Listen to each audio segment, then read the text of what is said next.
ማርያም ማርያም ማርያም ማርያም ሰላም ቤተሰብ ከመይ ቀልኒኹም ከመይ ጸኒሕኩም ኣብ ናይ መልሲ ተሕቶ ፕሮግራምና ናይ ፕሮቴስታንት መዝሙር ተሰማዕኩ ይብለና ኣሎ ቁርሓና ናምሉእ መልእኽቲ ተሕቶ ምስናቱ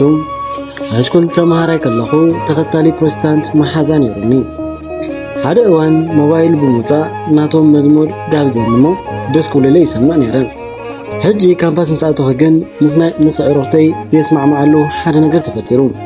ብዙሕ ግዜ ናይ ፕሮቴስታንት መዝሙር መስማዕ መጽሓፍትን መጽሔትን ምንባብ ናራሪ ፕሮግራም ምክትታል ይፈትየ ንሶም ግን ኩሉ ሰዓት አይቃወሙኒ ኣነ ግን በቲ ክሳብ ዝፈለጥኩ ሽግር ከም ዘይፈጥረለይ ይፈልጥ በዚ ክረዳዳ ብዘይ መኻልና ኩሉ ግዜ ንጨቃጨቅ ንምዃኑ ንስኹም ከ እንታይ ትብሉኒ ብመንፈሳዊ ህይወተይ ዝመፀኒ ሽግር ይህሉ ዶ ይብለና ኣሎ ቁርሓና ንሓውና መልሲ ንምምላስ ክንምኩር ኢና ኩሉ ሰዓት ከምቲ ንሕና ንብሎ ካብ ሊቃውንቲ ቤተክርስትያን ቅዱሳን መጽሓፍቲ ብምውካሲና መልሲ ንምልስ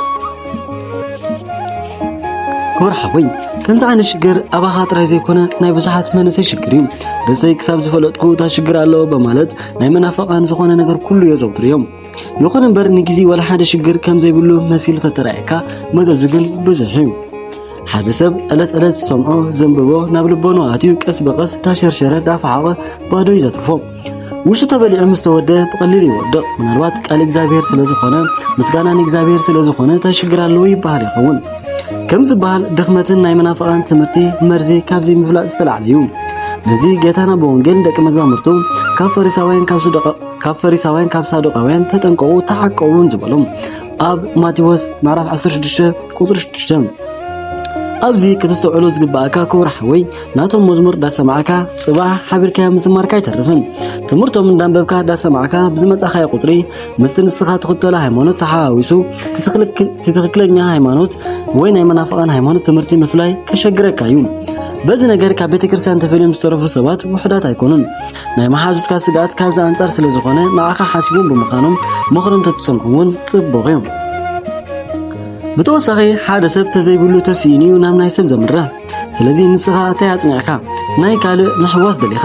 ንምዃኑ ትምህርቲ ቤተክርስትያን መዝሙር ሰሚዕካ ዘሚርካ ወዲካ ዲኻ ትምህርትኻ ብምሉእ ኣጽኒዕካ ወዲካ ዲኻ ርእሰይ ፈሊጠክ ክትብልስ ክሳብ ክንደይ ርግጸኛ ኾንካ ነዚ እውን ምግንዛብ ከለካ እዩ እዚ ድማ ትዕቢት ብምዃኑ ከውድቐካ ይኽእል እዩ ክብርሓወይ ሕሰበሉ መጽሐፍ ቅዱስ ከም ዝብሎ እቲ ደው ኢሉ ዝመስሎ ከይወድቕ ይጠንቀቕ ኣብ ቀዳማይ ቆሮንቶስ ምዕራፍ 10 ቁጥሪ 12 ብሓዊ ዝወስብ ሓደ መዓልቲ ምንዳዱ ይተርፍን ስለዚ ክብርሓወይ ነገራት ተቋረጽካ ይዝሓይሽ መሓዛኻ ስለዝጋበዘካ ዘይኮነ ትንእሙርኻ ትምግቦ ነገር እዩ ብንሽተይ ዝለመድካዮ ስለዝዓበየ ኢኻ ቅጽልካዮ ማለት ንሰብ ክሕጉስ ዝደልስ ባርያ ክርስቶስ ኣይምኾንኩን ነይረ ይብለና ሐዋርያ ቅዱስ ጳውሎስ ኣብ ገላትያ ምዕራፍ 1 ቁጥሪ 10 ንስኻውን ክብርሓወይ ኦርቶዶክስ ተዋህዶ ሃይማኖት ናይ ባዕላ ስርዓትን ሕግን ኣከባብራን ኣናብራን ኣካይዳን ኣለዋ ደቂ ኣብ ጽላላ ሓቂፋ ምሂራ ናይ ዘላለም ህይወት መንገዲ ተርኢ ሃይማኖት እያ ስለዚ ኸዓ ነቶም ቃል እግዚአብሔር ዝመሃርኩም መራሕትኩም ዘክርዎም ናይ ኣካይዶም ፍረ ኣስተውዕልኩም ኣሰለምነቶም ሰዓቡ ይብለና ኣብ ዕብራውያን ምዕራፍ 13 ቁጥሪ 7 ናይ ቅዱሳን ኣበዋት ምጥማታይ ዓይነት መከራ ይሕልፎም ብኸመይ ሃይማኖት ከም ዘጽንሕዋ ምግንዛብ ከለካዩ ክሳብ ዓይኖም ንመስፈ ዝወፈዩ ስጎም ሰረገላ ዝተጎተቱ ኣብ ኖራ ኣካሎም ዝተኣለኹ ክሳብ ዝተሰቕሉ እዮም ክሳብ ክንዲዚዮም ጸኒዖም ሃይማኖት ሓልዮማ ኃጢአት ድማ ብምርኣይ ብምስማዕ ብምዝራብ ዝፍጸም እዩ ክሳብ ክንዲዚ ዶ ኣይተስተውዕሉን ኢኹም ብመንፈስ ጀሚርኩም ዶ ብስጋ ክዛዝሙ ትደልዩ ኣለኹም ኣብ ገላትያ ምዕራፍ 3 ቁጥሪ 3 ገለ ሰባት ንወንጌል ክጠዊ ከም ዝደልዩን ኣብ መጽሐፍ ቅዱስ ገሊጽልና እዩ ኣብ ገላትያ ምዕራፍ 1 ቁጥሪ 6 እዚ ማለት ከዓ ሕጊ እግዚአብሔር ብምፍራስ ብሽም እግዚአብሔር ዝነግዱን ዝሽቅጡን ሰባት ውሕዳት ኣይኮኑን እዚኦም ኩሎም ጸላት እግዚአብሔር እዮም ነቶም ወንጌል ጌታና መድኃኒትና ኢየሱስ ክርስቶስ ዘይእዘዝዎ ባህላልታ ሓዊ ሕነ ከም ዝፈድዮም ኣብ ካልኣይ ተሰሎንቄ ምዕራፍ 1 ቁጥሪ 8 ገሊጽልና እዩ ከም ሳዕሪ ክጽልምዎ እዮም ቀልጢፎም ከነቕጽውን እዮም መዝሙር ዳዊት ምዕራፍ 37 ቁጥሪ 1 ስለዚ ክብርሓወይ ጻድቕ ብእምነት ይዝነብር እቲ ሕጊ ዝፈጽሞ ኩሉ ድማ ብህይወት ይነብር ሮሜ ምዕራፍ 10 ቁጥሪ 5 ከምዝናትካ ተማሳሊ ሕቶ ዝለኣኸልና ሓውናውና ኣሎ መንገዲ ቅን መስሓተይ ገለበሉን ይዝብለና ኣብ መልእኽቱ ናብ መልእኽቱ ምስናቱ መንፈሳዊ ህይወተይ ዝጀመርኩሉ ኣስታት 5 ዓመት ኣቕፂራ ኣለኹ ኮፍ ኢለ ካብ መምሃር ናብ ምስትምሃር በፂሐ ኣለኹ ነገር ግን ኣብዚ ቀረባ ግዜ ንድሓር ስምዒት ዳረበሸኒ መፂኡ ናይ ኣዋልድ መጻሕፍቲ ዘይምቕባል ካህናት ኣንጻር ወንጌል ጌርካ ምሕሳብ ቤተ ክርስቲያን ውሽጢ ናይ ጎይታና ስም ብጣዕሚ ካብ ምልዓል ምቁጣብ እዚ ዓይነት ስምዒት ካብ ዝመፀኒ ኣዝዩ ውሽጠይ እንዳተረበሸ ኸይዱ በጃኹም ናብ ካልእ መንገዲ ቅድሚ መስሓተይ ገለ ይበልኒ ይብለና ክቡር ሓውና ንሓውና ኣብ ንህቦ መልእኽቲ ወይ ድማ መልሲ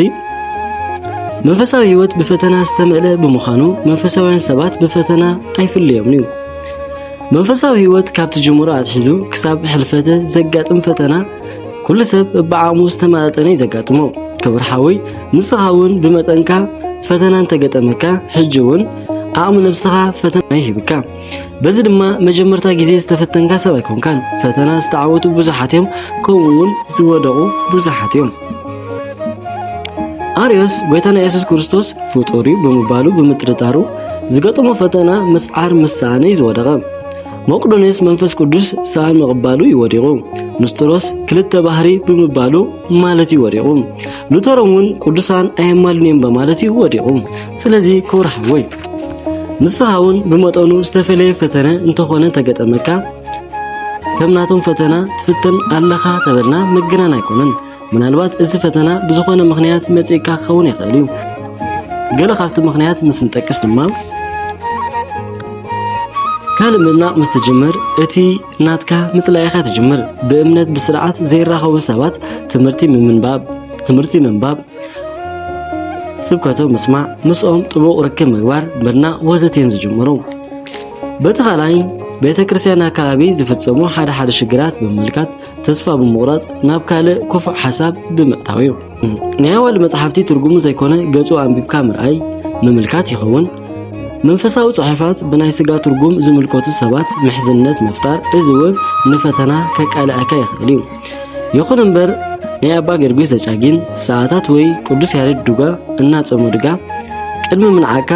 ካብ ናቶም ዝሓሽ ተግባር ተያሉኒ ታይ ፍልጠት ኣለኒ ኢልካ ርእሳ ምጥያቕ ተኣገዳሲ ነገር እዩ በዚ ጀመረ ሰይጣን እግዚአብሔር ምህላውን ከጠራጥረካ ይኽእል እዩ ቀልጢፍካ ካብ ሓሳብ ሰይጣን ክትወፅሲ መንፈሳዊ ተጋድሎ ኣዘውቲርካ ጻዓረሉ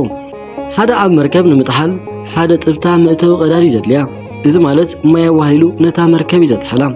ከም ከላይ ንእሽተይ ጥርጣረ ኣብ ውድቀት ይዘምጽእ